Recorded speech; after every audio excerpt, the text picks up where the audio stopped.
Hello बेटा, कैसे हो आप? एक्टिव माइंड चैनल में आपका स्वागत है। 8th क्लास की बुक वसंत का चैप्टर 2 है लाख की चूड़ियाँ। तो आज हम करेंगे इसके क्वेश्चन आंसर्स। तो अब मैं शुरू करती हूँ। बचपन में लेखक अपने मामा के गांव चाव से क्यों जाता था और बदलू को बदलू मामा ना कहकर बदलू काका क्यों कहता था? तो इसका आंसर है, लेखक के मामा के गांव में लाख की चूड़ियाँ बनाने वाला कारीगर बदलू रहा करता था। वो लाख की बहुत सुंदर चूड़ियाँ बनाता था, परंतु लेखक के लिए वह लाख की रंग बिरंगी सुंदर गोलियाँ बनाकर दिया करता था, जिसके कारण लेखक सदैव बदलू के पास जाता। और यही कारण है कि लेखक को उसके मामा का गाँव बहुत भाता था। बदलू को समस्त गांव ही बदलू काका कहकर बुलाया करता था, इसलिए लेखक ने भी उनको काका कहना ही उचित समझा। बदलू उन्हें आम खाने को देता और मलाई भी खाने को देता था। क्वेश्चन नंबर 2, वस्तु विनिमय क्या है? विनिमय की प्रचलित पद्धति क्या है? आंसर, वस्तु विनिमय से तात्पर्य लेन देन के लिए रुपए पैसों के स्थान पर एक वस्तु का दूसरी वस्तु से क्रय विक्रय करना है। जिस तरह से बद्दू लाख की चूड़ियों के स्थान पर अनाज व कपड़े लिया करता था। वस्तु विनिमय की पद्धति गांवों में प्रचलित है। यहाँ लोग अन्न के बदले अन्य किसी भी वस्तु से आदान प्रदान कर लेते हैं। वो वस्तु कोई भी हो सकती है, जैसे खाना पीने की चीज़ें या कपड़े। इस समय इस पद्धति का स्थान रुपए पैसों ने ले लिया है। क्वेश्चन नंबर 3, मशीनी युग ने कितने हाथ काट दिए हैं? इस पंक्ति में लेखक ने किस व्यथा की ओर संकेत किया है? आंसर, लेखक ने उन कारीगरों की तरफ संकेत किया है जो हाथ से बनी वस्तुओं से अपना जीवन यापन करते हैं। जैसे कि इस कहानी में जो लाख की चूड़ियाँ बनाने वाला कारीगर था, वो लाख की चूड़ियाँ अपने हाथों से बनाता था और उन्हें बेचकर अपनी आजीविका कमाता था। आज के मशीनी युग ने उन कारीगरों के हाथ काटकर मानो उनकी रोटी ही छीन ली है।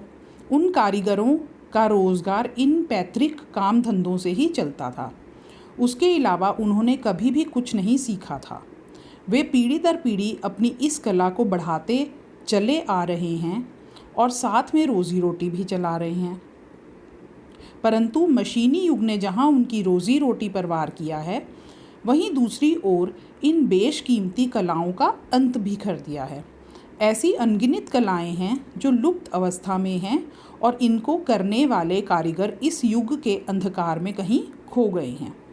यही वो व्यथा है जो लेखक व्यक्त करना चाहता है। ऐसे कारीगर कला होने पर भी बेकार हो गए और उनकी रोज़ी रोटी भी समाप्त हो गई। क्वेश्चन नंबर 4, बदलू के मन में ऐसी कौन सी व्यथा थी जो लेखक से छिपी न रह सकी? आंसर, लेखक के अनुसार बदलू उसके मामा के गांव में लाख की चूड़ियों का श्रेष्ठ कारीगर था। उसके गांव के अलावा बाहर गांव में भी उसकी लाख की चूड़ियाँ अच्छी खासी प्रचलित थी। विवाह में भी उसकी चूड़ियाँ प्रचलित थी। परंतु जैसे जैसे कांच की चूड़ियों का प्रचलन बढ़ने लगा, उसकी लाख की चूड़ियों का मूल्य घटना आरंभ हो गया।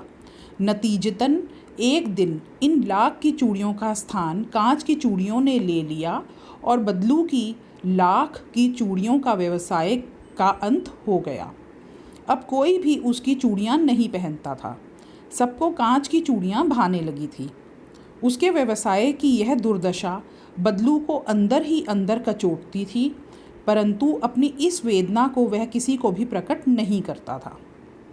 लेखक उसके हृदय की इस वेदना को भली भांति समझता था, क्योंकि लेखक ने अपने बचपन का एक लंबा वक्त बदलू के साथ व्यतीत किया था। इस कारण उसके लिए बदलू के मन की दशा को समझना ज़्यादा आसान था। क्वेश्चन नंबर 5, मशीनी युग से बदलू के जीवन में क्या बदलाव आया? मशीनी युग के कारण उसका सारा व्यवसाय चौपट हो गया, बंद हो गया। उसने इस लाख की चूड़ियों के अलावा कभी और कुछ करना सीखा ही नहीं था, जिसके कारण वह बेरोज़गार हो गया। अब वह कमज़ोर व बीमार हो गया था। उसकी बेबसी लेखक को उसके चेहरे पर दिखाई देने लगी थी, जिसने उसे एक बूढ़ा व बीमार व्यक्ति बना दिया था।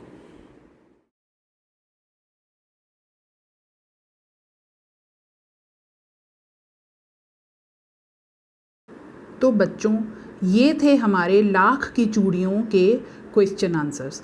आई होप आपको ये वीडियो बहुत पसंद आया